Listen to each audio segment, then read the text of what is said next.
राष्ट्रीय चौकीदार सेवा समिति के माननीय राष्ट्रीय उपाध्यक्ष छोटेलाल गौतम जी के पिताजी का निधन हो गया है कल। तो मैं ये चाहूंगा कि यदि 2 मिनट का हम लोग खड़े होकर के उनके लिए मौन धारण करें तो शायद हम लोग सौभाग्यशाली होंगे कि उनकी आत्मा को शांति प्रदान हो।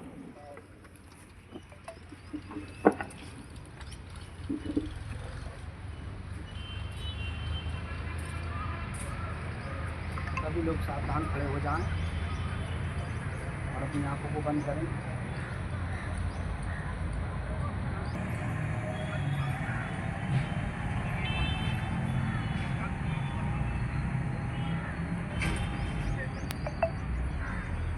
सभी लोग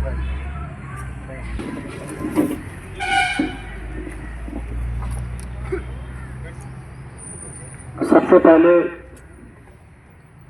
भारत माता की, भारत माता की, भारत माता की।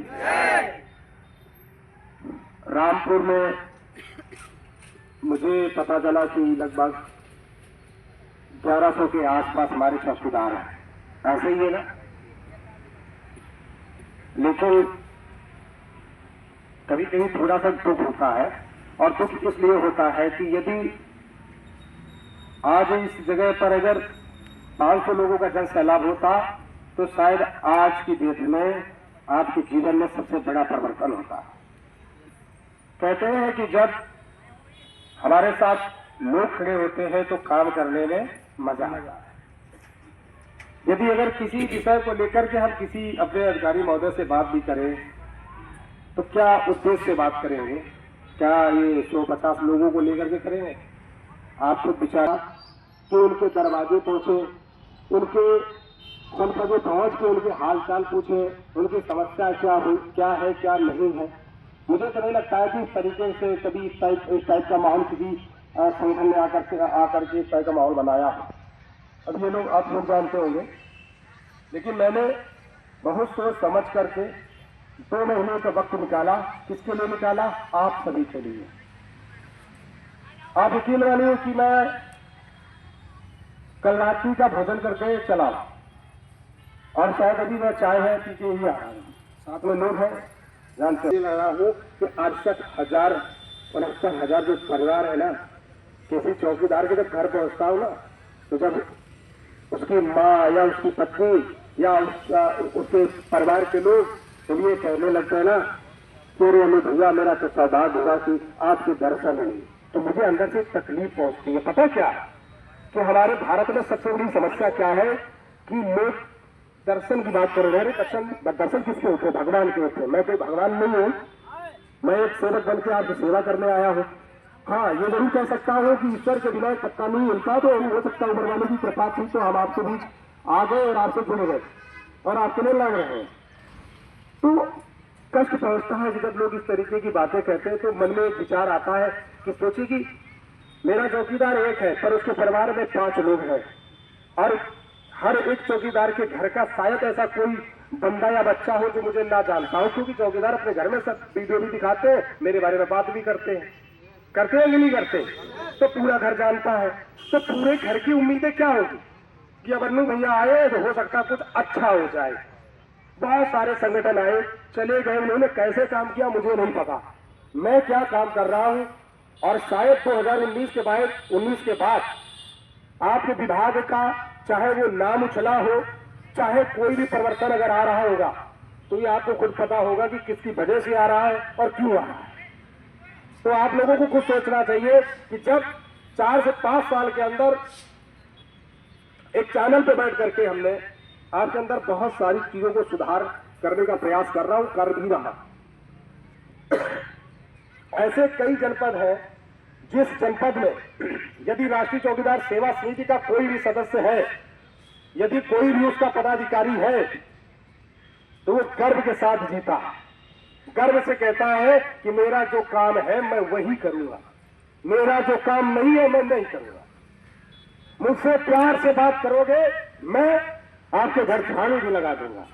लेकिन अगर कोई एक्शन में बात करे कि यदि तुम काम नहीं करोगे तुम्हारे ऊपर मुकदमा हो जाएगा, यदि तुम काम नहीं करोगे तुम्हें नौकरी से निकाल दूंगा, यदि काम नहीं करोगे तो तुम्हारा वेतन काट दूंगा। ऐसी समस्या आती है या नहीं आती? हाँ बताओ कितने में होगा आती? अब आप सोचिए कि आपके विभाग का एक एक चीज मुझे सारी जानकारी रहती है। अब आप सोचिए कि एक अकेला व्यक्ति आप सब की समस्याओं के लिए लग रहा है, क्या आप सब एक व्यक्ति के लिए नहीं लड़ सकते? लड़ सकते हो ना? तो यदि मैं अगर आपके लिए आग में कूदा हूं तो आपका भी फर्ज बनता है कि यदि मैं आग में कूद रहा हूं तो फिर आपको भी कूदना ही पड़ेगा। और अगर आप ये सोच लोगे ना भैया अनुया हमारे तो मर जाए भैया मेरा परिवार बचे, तो ये तो बात ही हो गई भैया, इसको बोलते धोखा। ये मत करना। और जिस दिन धोखा दे दिए ना, यही सब लोग उठा के हमको जेल में डलवा देंगे, पूरी जिंदगी भर हवा खाऊंगा मैं, क्योंकि काम ही ऐसा कर रहा हूं। मेरी लड़ाई सिर्फ मेरी प्रशासन से कोई ऐसी लड़ाई नहीं है, मेरी प्रशासन से सिर्फ एक ही लड़ाई है और ये हमेशा रहेगी जब तक मेरी सांसें हैं, कि मेरे ग्राम चौकीदार का पुलिस रेगुलेशन के आधार पर उसकी ड्यूटी हो, पुलिस रेगुलेशन के आधार पर उसका कार्य हो। आप प्यार मोहब्बत से हमारे ग्रामीण पैरिया चौकीदार कुछ भी कराएं, मुझे कोई आपत्ति नहीं है, लेकिन अगर नाजायज तरीके से काम कराया जाए, यदि उनसे ये कहा जाए कि तुम्हारा काम ही है नाली नाला साफ करने का, तो दुर्भाग्य है या नहीं है? पुराना अगर हमारा कोई चौकीदार हमारे दादा हो, उन्हें अच्छी तरह पता होगा कि उस समय चौकीदारों का जो पावर हुआ करता था, चौकीदार अगर साफा बांध के अगर निकल देता था ना तो लोग डरते थे, अरे भाई साहब दूर रहना चौकीदार जा रहा है ऐसा कि नहीं है? आप सोचो कि आपके पुराने जो शिक्षकों को मैं पढ़ता हूं तभी तो मुझे पता है ना, और जब मुझे जानकारी ही नहीं होगा तो फिर नेतृत्व कौन करेगा? ऐसा होता था।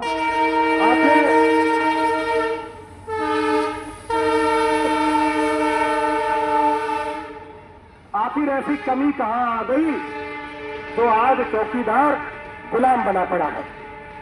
किसी के पास जवाब है? अगर कोई जवाब देना चाहे खड़े होकर दे सकता है। आखिर ऐसी मजबूरी क्या आई, ऐसा क्या हो गया कि जिस चौकीदार के ठाट रहा करते थे आज वो चौकीदार गुलाम बन के रहता है? क्या ऐसी मजबूरी है? पता है किसी को? पता है? आना का जवाब दीजिए। यार आबादी नहीं तो हम लोग की निकल गई यार भैया, बताओ भैया बताओ। है गुलामी से खुश हो गया?